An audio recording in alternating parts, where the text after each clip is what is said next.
on my orders, coalition forces have begun striking selected targets of military importance to undermine Saddam Hussein's ability to wage war. We welcome you back to CBS Mornings with the moment that President George W. Bush announced the U.S. had invaded Iraq back in 2003, nearly 20 years ago today. The justification at the time that Saddam Hussein had weapons of mass destruction. Those weapons, of course, famously and consequentially were never found. And while Operation Iraqi Freedom led to the fall of Saddam's brutal regime, it also cost the lives of around 4,500 American service members and hundreds of thousands of Iraqi civilians. Charlie D'Agata covered the conflict from the very beginning. We dug up the footage to prove it. There he is, 20 years ago. He's now back in Baghdad for this grim anniversary. Charlie, what a consequential moment in 21st century history. Good morning. Good morning to you from Baghdad, a very different Baghdad than 20 years ago. When I first came here, people were still living in fear under Saddam Hussein. Then the invasion, the fighting, the rise and fall of ISIS. The violence has now subsided, but it's taken a horrific toll. 20 years since shock and awe. 20 years since that night, airstrikes and cruise missiles lit up the skies over Baghdad, paving the way for U.S. ground troops to converge on the capital. In the first few weeks of the war, a group of Iraqi civilians had gathered here and began attacking the statue of Saddam Hussein. It was an event that was shown live on TV screens around the globe. A U.S. Marine unit collared the statue, yanking it until it toppled to the ground. The crowd beat it with sticks and shoes, dragging its decapitated head through the streets. It came to symbolize the collapse of the Saddam regime. In reality, the Battle of Iraq had only just begun. Saddam's removal sparked a ferocious insurgency and a bloody and prolonged sectarian conflict. We've been through a lot. We saw some things no one should see.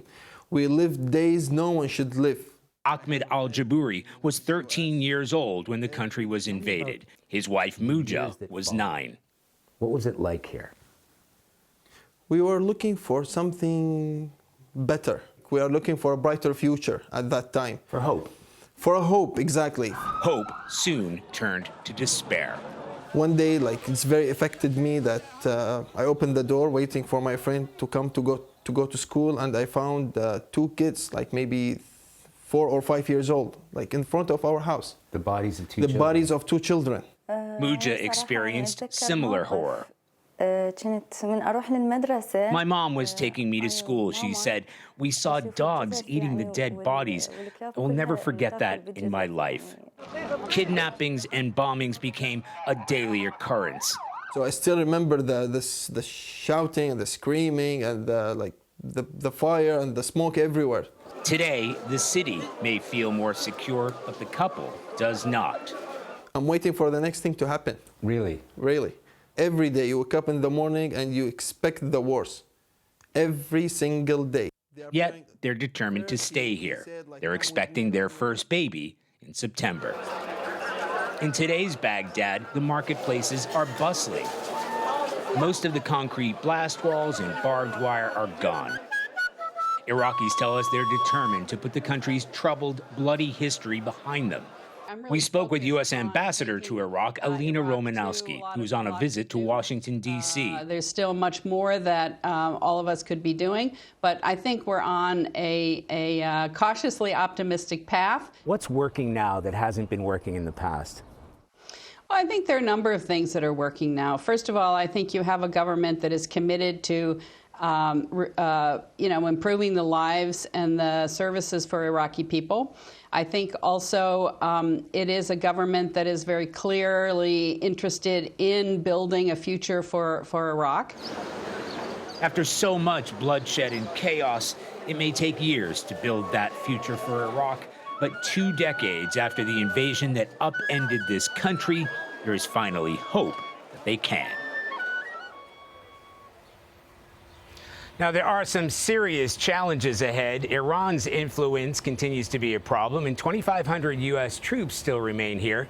Top U.S. general here told us the primary role is to ensure that ISIS doesn't reform and launch another attack on the country. Vlad? Charlie D'Agata with monumental reporting then and now. Charlie, thank you very much.